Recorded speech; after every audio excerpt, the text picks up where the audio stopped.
All right. This is fascinating, it is. But the fact remains is that you don't have the money to bring the mortgage up to date, so you're still gonna have to sell. I'm sorry, Ray. We got no choice. Ray, people will come, Ray. They'll come to Iowa for reasons they can't even fathom. They'll turn up your driveway, not knowing for sure why they're doing it. They'll arrive at your door as innocent as children, longing for the past. Of course, we won't mind if you look around, you'll say. It's only $20 per person. They'll pass over the money without even thinking about it. For it is money they have and peace they like. Ray, just sign the papers. And they'll walk out to the bleachers. And sit in shirt sleeves on a perfect afternoon. They'll find they have reserved seats somewhere along one of the baselines. Where they sat when they were children and cheered their heroes. And they'll watch the game. And it'll be as if they'd dipped themselves in magic waters. The memories will be so thick, they'll have to brush them away from their faces. Ray, when the bank opens in the morning, they'll foreclose. So last week I done the first message on Home Run Life talking about this whole competence base, and last week was a lot of very practical advice. Advice that you follow, and you can work for a company and you'll be one of their best employees, you will get promoted and you'll climb the corporate ladder and you'll find yourself getting patted on the back and everybody saying, great job. And this week in this message is a little bit different, talking about this same base, competence. But this is not the skills you attain, or it does have to do with your work ethic, but it's not all to do with your work ethic. But this is something more. I showed that clip with Ray from Field of Dreams, and the reason I showed that clip is because all of us get confronted at different points in our lives between the practical thing to do and the thing inside of us that just says, I was born for this. Born for this is the title of this message. And there's sometimes what you're doing is what you were born to do, and sometimes it's just kind of what pays the bills. And as I think about this message, born for this, and this whole base of competence, I think that a lot of the reasons that we miss living a full life, living that home run life, is that we miss out on what we were born to do because we're doing what we're supposed to do. And the reason we do that is that we don't know who we are.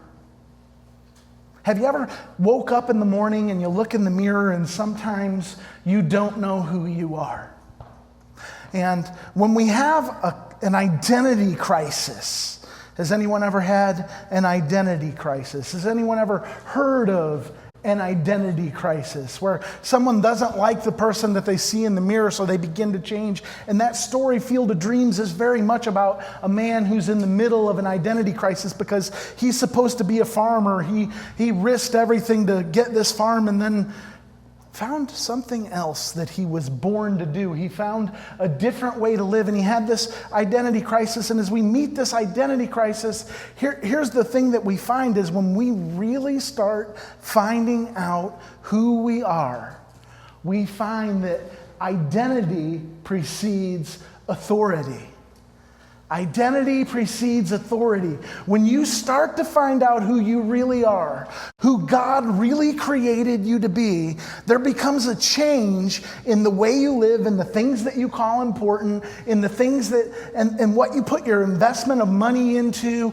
Everything starts changing when you get this identity. Identity precedes authority. And the reason why you have to know who you are and who God created you to be and what He put inside of you is because until you can answer this question of identity, you won't know the answer to this question. What on earth are you here for? What on earth are you here for? See, there's only three real questions that we face as we look in that mirror of life. Those three questions are, first, who am I? Second is, what on earth am I here for? And then the last one is, what happens when we die? Right? Those are the three basic questions that fuel human philosophy, that fuel our striving after God and spiritual things, that drive our ability to be who we're supposed to be to our family and those around us. It's, what on earth are you here for? And what if I told you that the Bible has the answer right on page 1? You see, God didn't mess around when he wrote the Bible. It's there in that way, in that order, absolutely on purpose, because God wanted anyone who opened the Bible to get to page 1. And maybe they're getting a Gideon's Bible inside of a hotel room for the first time. But if they only opened to page 1 and read page 1, they would discover why they're here. Why they are here. Would you like to read a couple verses with me? And when we see them maybe for the first time in your life, you're going to understand why you're here. Now, some things you're going to have to answer, and I'll get to that later. But we're all here for the same purpose, the same reason that God wired within humanity when he created humans. Now, the way we live that out may be different. You may live that out a little different than me. I may live that out a little different than you. But it doesn't change God's word. Let's read these words out loud. And God said, "Let us make man in our image, after our likeness, and let them have dominion over the fish of the sea, and over the fowl of the air, and over the cattle, and over all the earth, and over every creeping thing that creepeth upon the earth." That's a lot of words. Let's just read these blue ones. Let them have dominion over all the earth. So when God set out to make man, what was his intention in making man? That man would have dominion. Have dominion over what? All the earth. That's what you were created for. And as a matter of fact, the next verse says, he said, let us do it. And the next verse it says, so God created man in his own image. In the image of God created he him, male and female, he created he them. Now that's really nice to know, isn't it? So we have everything that we need to live this home run life. We can live every base off of what's said right there, right? All we're supposed to do is have dominion. Wouldn't it be great if God would have told us how? Wouldn't it be wonderful if God would have said, okay, so he says we're supposed to have dominion over all the earth. Wouldn't it be just wonderful if he actually would have told us how? Anybody want to know how to have dominion? Anybody wonder if maybe on page 1 somewhere there's some hidden secret to how we can have dominion upon the earth? Maybe there's some key that's unlocked, because at the end of the day, that competence equals results. If you don't have results in your life, if you don't have results, then people will dismiss you. You've got to have results in order to have competence, in order to really live a home run life where people from the outside, believers, non-believers, everyone around you will say, that guy or that gal is living a home run life. Wouldn't you love if God would have told us how to have dominion? Guess what? In the very next verse, God tells us how to have dominion. But you know, Jesus said often when he was teaching, he'd teach in parables, and he'd say something like, he who has ears to hear, let them hear. And maybe sometimes he'd say something like, he who has eyes to see, let them see. And maybe this verse has been there your whole life. Maybe you've read it many, many times, but maybe you've never had eyes to see. Because if you had eyes to see, you would have seen that God gave you the recipe for having dominion upon the earth, for ruling and reigning exactly how he designed you to do. And maybe it seems so far away that you're like, is he even talking about me? Am I past that season? Hang with me for a minute. Just hang with me. Because God ain't done with you yet. I don't care where you are. God's not done with you yet.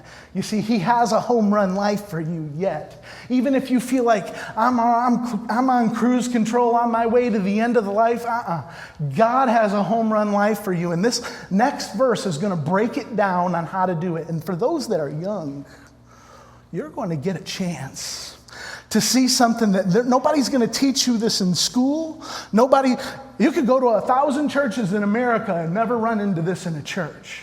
Because what I'm about to show you is not taught in any seminary class that I ever took. But God shows us how to have dominion. You need to pay attention. And guess where he hit it on page 1? I read those 2 verses. It's the very next verse. God does that, doesn't he? Sometimes there's something somewhere and we never even seen it. Let's read that verse out loud. And God blessed them. And God said unto them, be fruitful and multiply and replenish the earth and subdue it and have dominion over the fish of the sea, over the fowl of the air, and over every living thing that moveth upon the earth. And most people miss the meaning of this verse because when they read, be fruitful and multiply, they think God's saying, go make a bunch of babies. Although that may be fun, that's not what God meant. He didn't mean go make a bunch of babies. You look at the most successful people in the Bible. You look at Abraham, the father of our faith. Was Abraham successful at making a bunch of babies?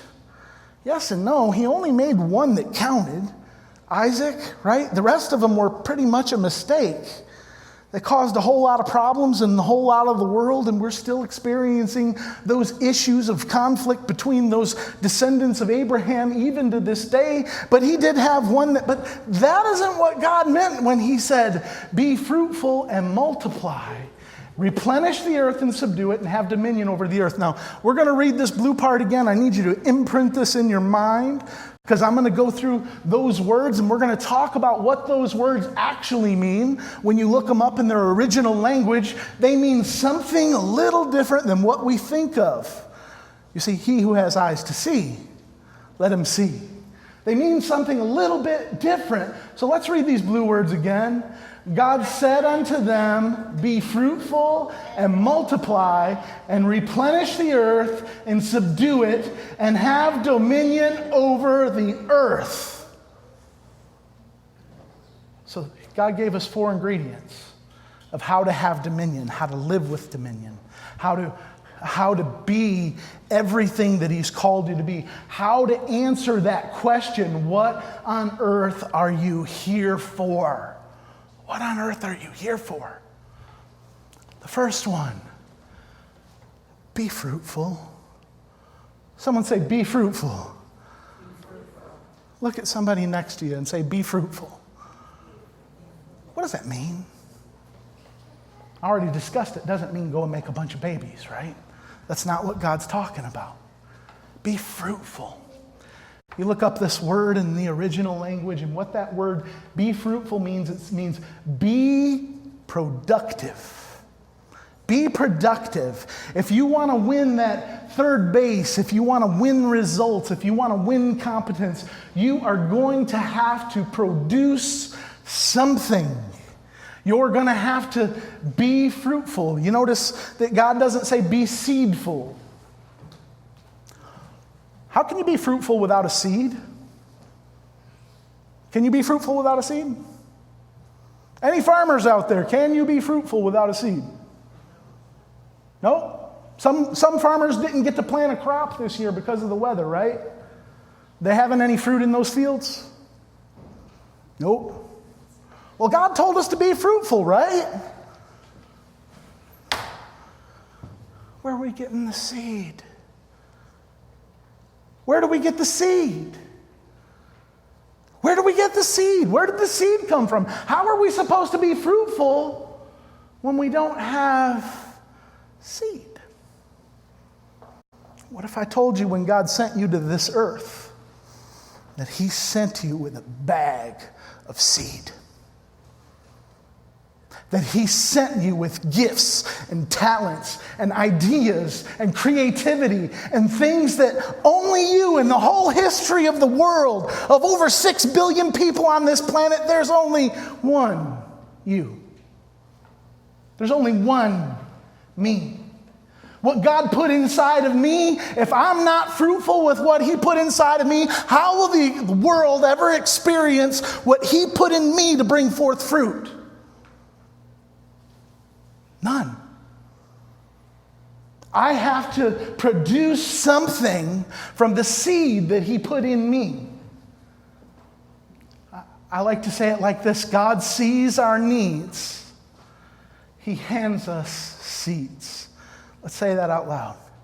God sees our needs, and he hands us seeds. You know, anyone ever struggle financially? Anyone ever had plenty of money, but it's still difficult to pay all the bills? It's like, where did it go? Anyone ever got sick and tired of being sick and tired of always feeling like you're broke? You're not broke, but you just feel broke. Anybody? Anybody know what that is? Anybody knew what that was when you were in your 20s? Yeah, okay. So I was driving down the road. And anyone ever complained to God? Sometimes I complain to God, and sometimes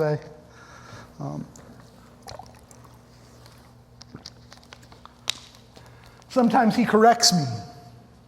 Sometimes he leaves me alone in all my junk. I prefer when he corrects me.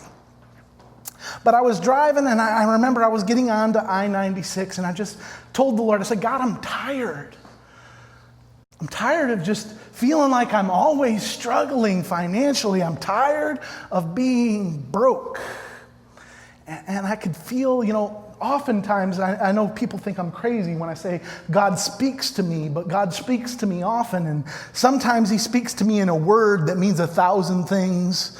And sometimes he hits me with a sentence. But he hit me in the head with this line, and he said, "What do you mean broke? The rise alone is worth $1 million. You're like, what in the world does that mean? It means nothing to you, right?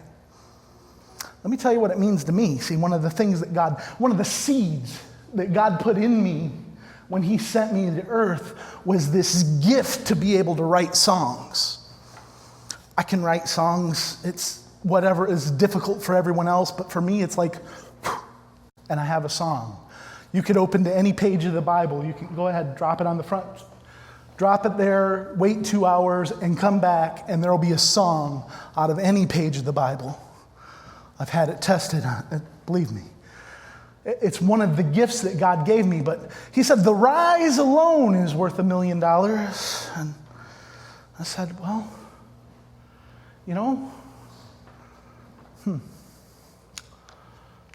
See, this was something where God said, be fruitful, be productive, right? So there's this seed that he gave me, and I produced a song, right?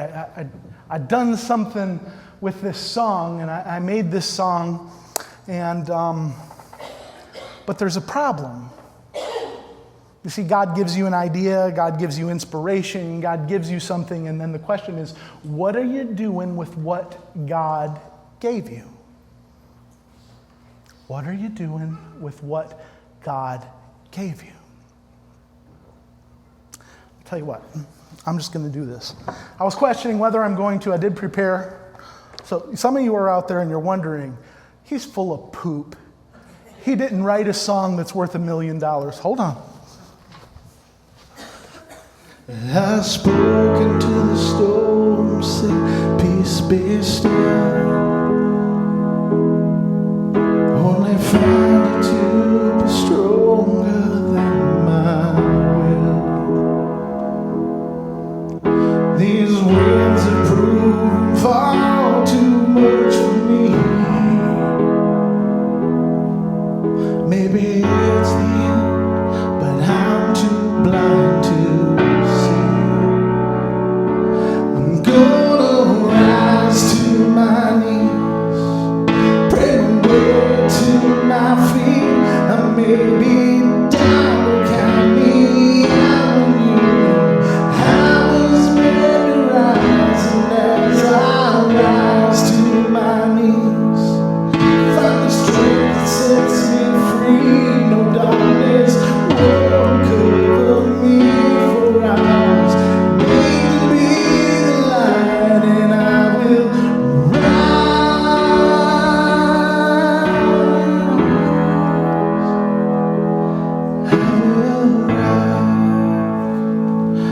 time blinded by the storm, I finally see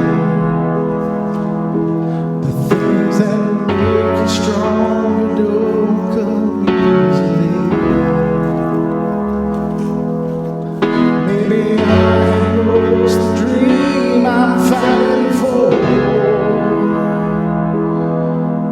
May have lost the battle, but I will win this war. I'm gonna rise to my knees, pray a word to my feet. I may be down, count me out. I was meant to rise, and as I rise to my knees, I find the strength that sets me free. No darkness won't cover me, for I was made to be the light, and I will rise. I will rise.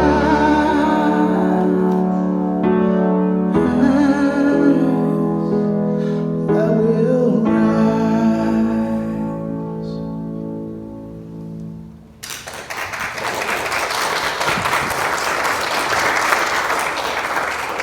So I wrote that song in 2016. There's a little bit more to it, a bridge that I kind of left off for right now just for brevity's sake.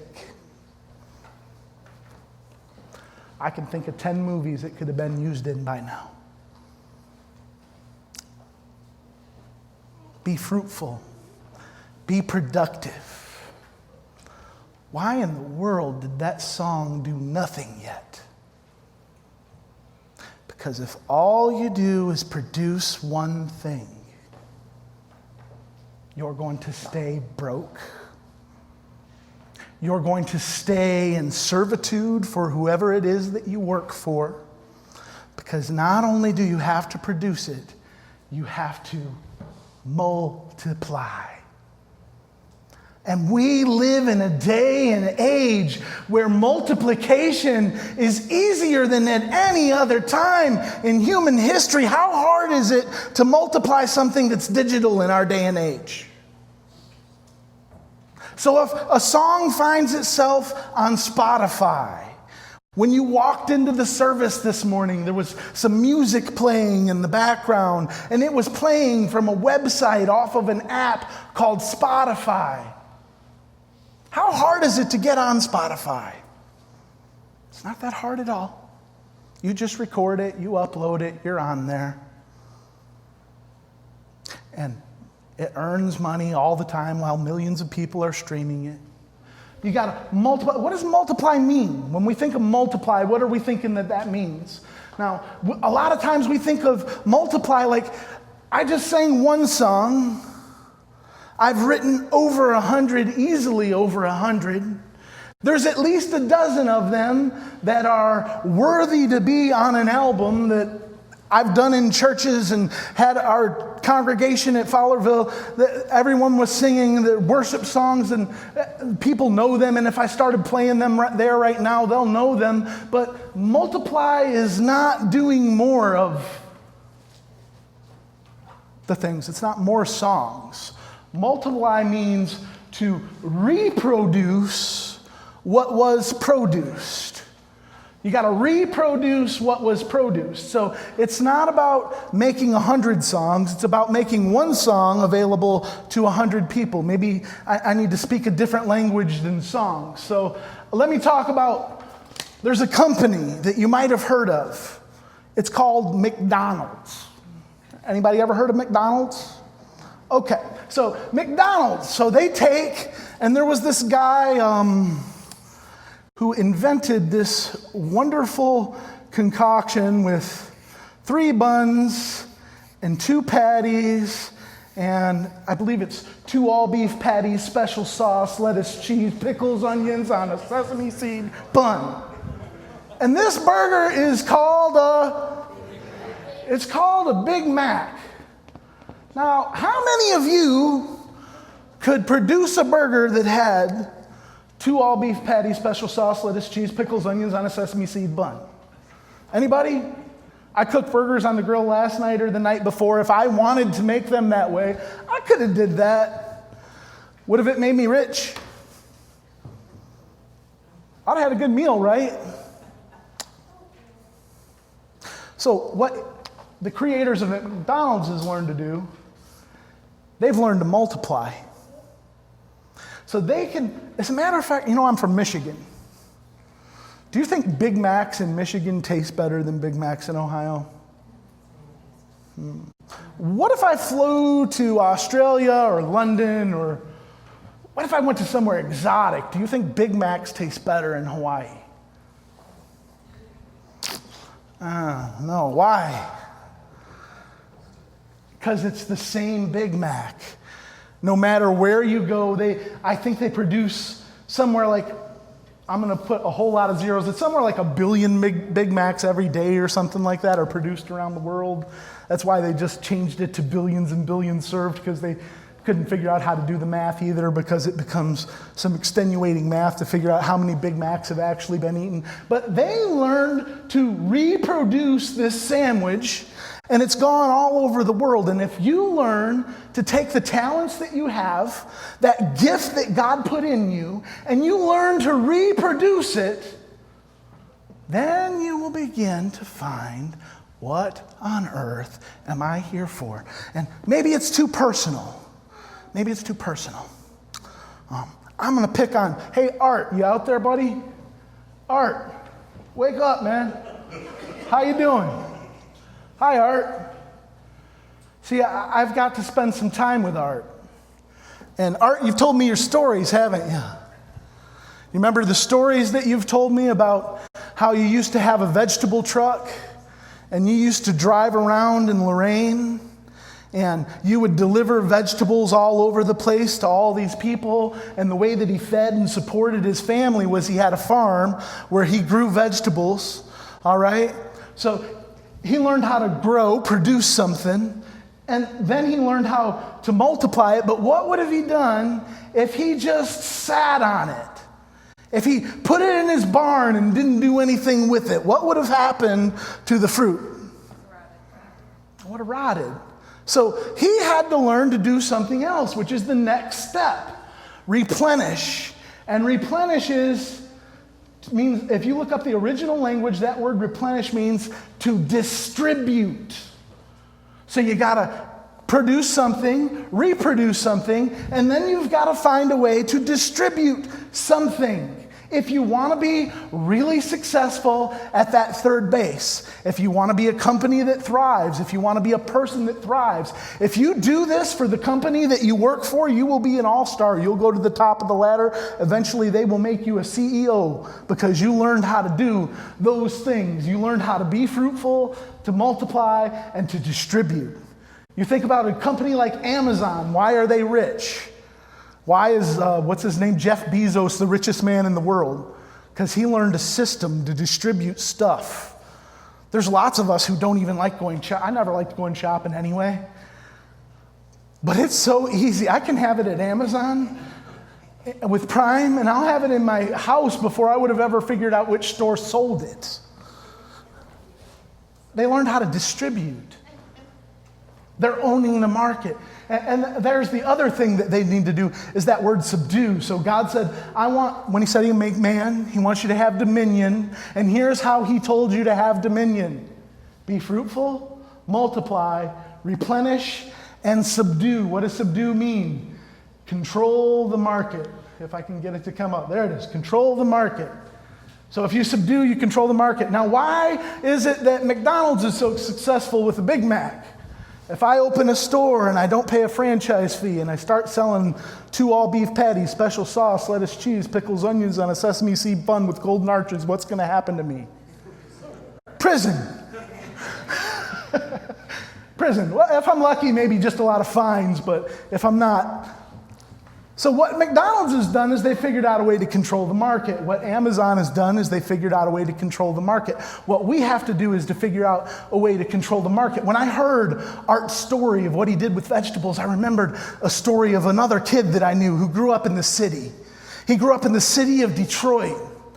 And do you know how much access to fresh vegetables that kid growing up in the city of Detroit had? 0. You know, it would have been awesome if there would have been some guy in a little green or a little red truck who cruised through the neighborhoods who had vegetables and made them available to families. It's a pretty good business model. As a matter of fact, I think if Art would have chose to, that he could have replicated that truck all over the country, and by the time this day came, when there's this huge farm-to-table explosion of what people are trying to create, what would Art have been had he franchised out his vegetable business? He would be a superstar. I think we'd be in a nicer church. You think? I think he would have had a little more to give. But we miss it as humans. And I could pick on anybody in this room if I know you well enough. Don't get me talking about Melissa's cookie bars. My wife, she makes the greatest cookie bars I ever had. Everyone who's ever eaten them says, you should sell these. She's got a certain way that she makes them. She's got a certain pan that they have to be made in. But when she makes them and they're right, there ain't nothing more right. You ever have anything that ain't nothing more right than that? If you were to put those on a shelf in stores across America, people would buy those, and she would absolutely control the market on those cookie bars, because I've never had anything like it in my life. And all of our friends and everyone who knows us, if they've made, when you're going to have gatherings together with friends, and they're wanting to know what you bring, oh, please bring the cookie bars. Are you going to bring the cookie bars? She hears it all the time. And some of you ladies here, you have your own version of cookie bars, something that somebody wants all the time. Don't get me talking about Buckeyes up here, Kathy. You see what I'm saying? So all of us come to earth with seed. We all have something in us that God's given us, that if we choose to use that gift that he's given us, this is more than skill. This is something that you were sent to earth with, and you're the only one who has it. Maybe you're the only one who has a way to encourage people. Maybe you've been through some bad things with grief, and you kind of know some language that can kind of help somebody who's struggling with someone who's lost someone. What do you know? There's a grief class that we're going to be starting here. Maybe you could put yourself into that and you could win some results there. Home Run Life isn't only about business success.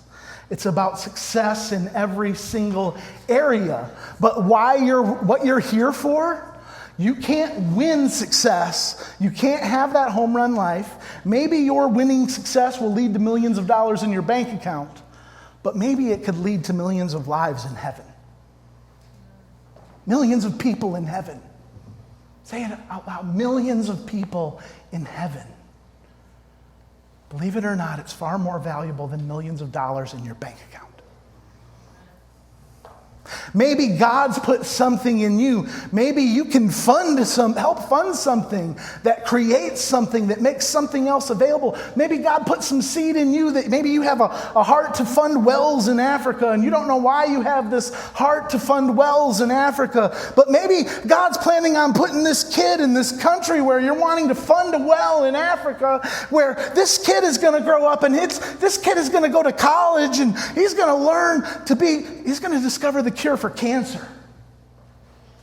Maybe that's the seed that God put in him, was the cure for cancer. But the only problem is he died before he had a chance to grow up because he didn't have access to clean water.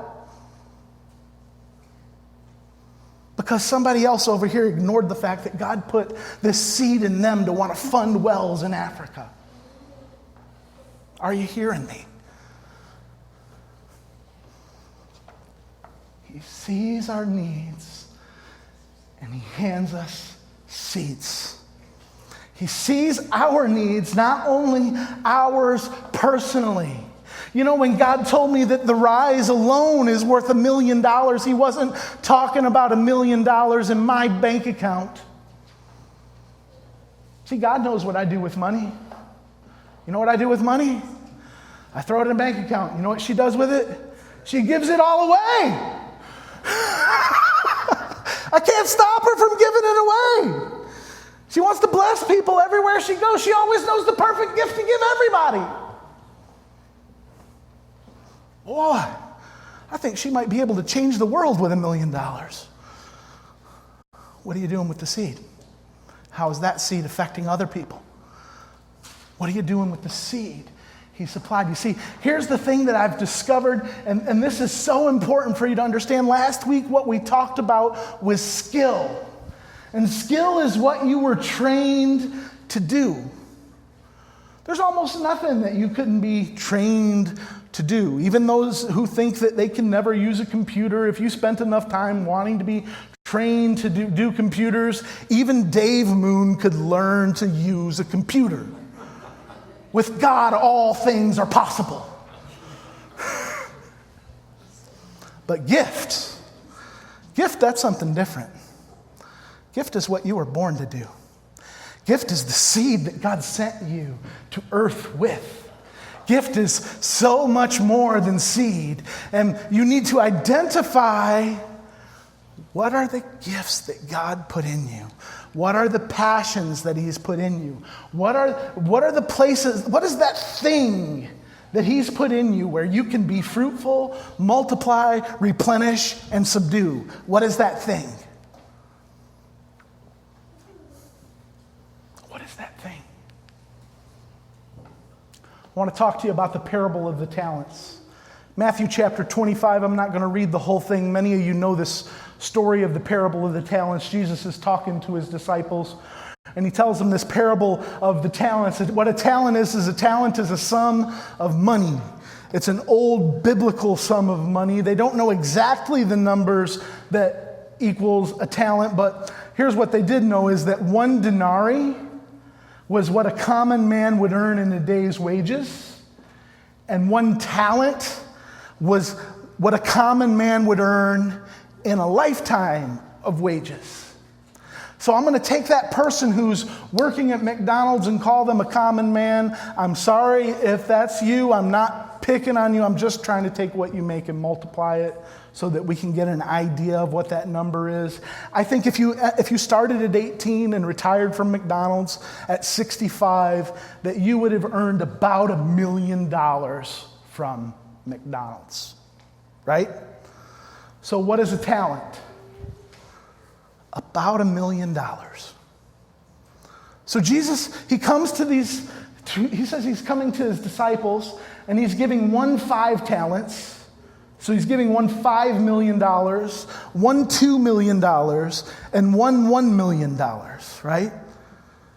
And He says the kingdom of God is like a king who leaves his servant in charge, and he gives 1 $5 million, 1 $2 million, and 1 $1 million, and he goes away for a long time. And when he comes back, the guy with 5 had taken the $5 million, invested and traded, and when Jesus came back, the guy with 5 had $10 million. And likewise, the guy with $2 million, Jesus was gone for a long time, and when He came back, He said, "What have you done with my money?" And the guy with $2 million says, "Look what I've done with your money. I've taken it, I've invested it, I've traded it, I've done all these things to grow your money, and now your $2 million is $4 million. And he goes to the third guy, and he says, "What have you done with the money that I gave you? What have you done with the talent that I gave you?" And the guy says, this is the guy with $1 million, he says, "You know what? I knew you were wicked and terrible, and I really didn't want to risk your money because I didn't want to lose my head for risking your money. And so what I did was I buried it in a coffee can out in back of my field."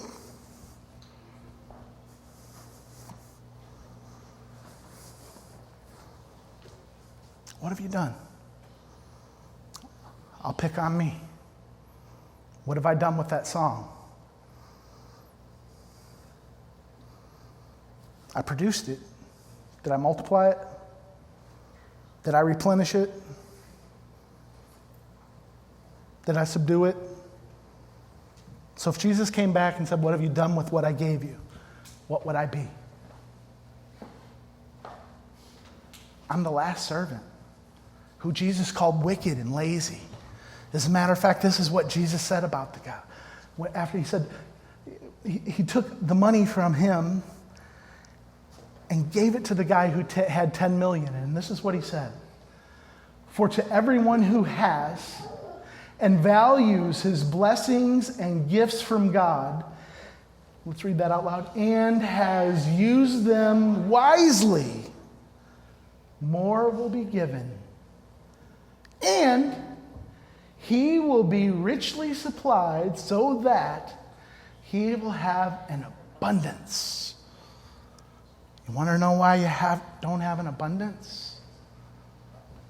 Maybe no one's ever told you what on earth you're here for. Maybe no one's ever told you to identify those things that are special about you. Those things, those services, those products, those whatever it is, that heart, that love, that generosity, whatever it is that God put in you to produce, if you'll use it, then you'll have an abundance. But if you don't, He's just going to give it to somebody else. You know, I wrote a song called The Lion and the Lamb. It was an amazing song. 5 years later, I hear on the radio there's this song from a band that I like named Passion, and it was done by Big Daddy Weave. The song, you know what it's called? Lion and the Lamb. I wrote another song called Even So Come. Passion. You know what? They recorded a song. You know what it's called? Even So Come. You don't use it, God's going to give it to somebody else. Let's read on. But from the one who does not have, because he has ignored or disregarded his blessings and his gifts from God, even what he does have will be taken away. And this next verse is scary. And throw out the worthless servant into the outer darkness. In that place of grief and torment, there will be weeping over sorrow and pain, and grinding of teeth over distress and anger. It's kind of scary. And maybe you're thinking, wow, I've missed my opportunities. I sure wish I would have heard this when I was 20-something. I sure wish I would have been one of those kids in the row right here and heard that when I was in my teens. And I could have done something with that. I sure wish I would have heard that even in my 30s. I would have been okay. Maybe if you were 29 and a half like Pastor John again and again and again. Then I could have did something with it. But now it's too late. You know, I had the talents, I had this idea, I had this dream, I had this creativity, I had the ability. God saw my need, He sent me seeds, and I didn't do anything with it. Woe is me. Woe is me. It's too late now. I got good news. Here's the news. What if He gave me more than one bag of seeds? What if God is so good that He could send us more than one bag of seeds? What if the only gift that I have isn't the ability to write and produce and multiply songs? What if He gave me something else that could be multiplied, reproduced, subdued, and replenished? What if He gave you something else? What if maybe you didn't, art didn't multiply the produce business, but what if he went home and he told his sons and he said, hey, I've got this idea. You know what? We could do this in cities all over the place. We could send people to Cleveland. We could send people to Sandusky. All I need is more trucks and more people that I can trust, right? And Art could do that, or Melissa could do the cookie bars, or she could also she has a dessert she makes I call presents. It's so good. It feels like a gift every time she makes it. I've had too many presents. God sees our needs. He gives us seeds, but he also he hands us seeds for every season. He hands us seeds for every season of our lives. There are seeds right now that you young people need to be getting. There are seeds for when you're at what looks like the end. It's not the end. If you have breath, God has seed that he's given you. He's given you something you can fund, some place that you can use the gifts, the talents, the resources that he's given you and invest and see it produce, multiply, replenish, and subdue. Produce, multiply, replenish, subdue. Hands us seeds for every season. And if you think you don't have seeds for the season you're in right now, guess who you are in the parable of the talents? You're the last guy. You're saying, I don't have anything. I don't have nothing. Stop saying I don't have nothing and say, Jesus, what seed do I have for today, for right now? Maybe it's a word of encouragement. You know, there are some people who are pretty downtrodden because this world beats them down, but they need somebody to tell them it's going to be okay. They need somebody to tell them this ain't the end. It doesn't stop here. They need somebody maybe to tell them if you'll be fruitful, productive, multiply, reproduce, replenish, distribute, subdue, control the market, there is no end to what God can do with your life. These things are spiritual, they're practical, but these are all mathematical. God is a God of process. If we will work the process, we will find that we will win every single one of these bases and live a home run life. What on earth are you here for? And what are you doing with what he gave you? Let's pray. Heavenly Father, we come before you in the name of Jesus. Lord, I know all around this room you have buckets of seed planted in the hearts of people. Seeds that are passion to put Bibles in the hands of people who don't own one. Seeds to bring healing to those who are sick. Seeds of productivity to produce products that don't exist, that have ideas, creativity, things that haven't even been thought of. Seeds of how to be a better parent, a better child, a better spouse. You have these seeds inside of us, God, but sometimes we don't know how to plant the seed. We don't know how to make it grow. God, I pray that you would show us how to multiply it. Show us how to distribute those things. Love, I think about the word replenish, and love isn't love until you give it away. Show us how to give your love away, but to give the love that you put in us away. In a way that's real, in a way that changes the world, in a way that feeds the hungry, in a way that heals the sick, in a way that clothes the naked, in a way that makes a huge difference in this world in a real way. Lord, I pray that you would reveal the seed so that they will see who they are, that I will see who I am, who you created us to be, God. Let it be real and speak to us in these moments.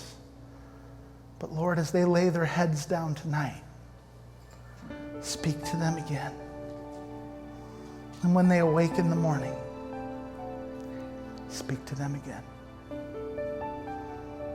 Because if we don't have your word, we won't even be able to know what on earth we're here for.